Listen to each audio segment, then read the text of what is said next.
नांदगाव खंडेश्वर तालुक्यातील गट ग्रामपंचायत एनस, कानस, शहापूर असा 3 गावांचा कारभार एनस येथील सरपंच तसेच सदस्य चालवितात. परंतु या गावातील प्रथा ही वेगळीच असल्याने मत सरपंच रंजना चौधरी यांनी व्यक्त केले. एनस या गावातील रमेश सदाशिव धनगरे वय वर्ष 49 तर किसन ई खान हे दिव्यांग तसेच रामदास गायधने हे तिन्ही लाभार्थी हे प्रधानमंत्री आवास योजनेचे 2020 पासून ड यादीमधील लाभार्थी आहेत. या यादीमध्ये यांचे नावे समाविष्ट आहे. हे एनस या गावातील रहिवासी असून त्यांच्या घरावरील परिवारांचा पावसापासून बचाव व्हावा म्हणून ताडपत्रीचा वापर करण्यात आल्याचे चित्र असून सुद्धा त्यांचे डोळे अंधळे का?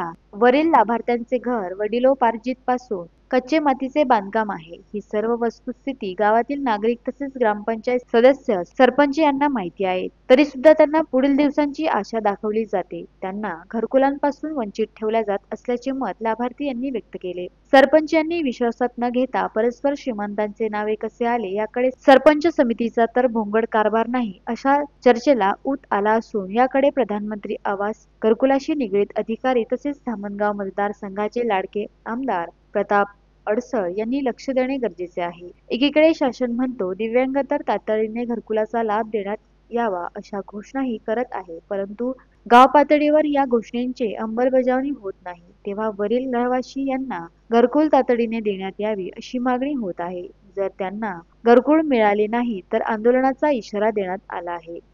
Pradeep Raghute, the sting operation news, एनस.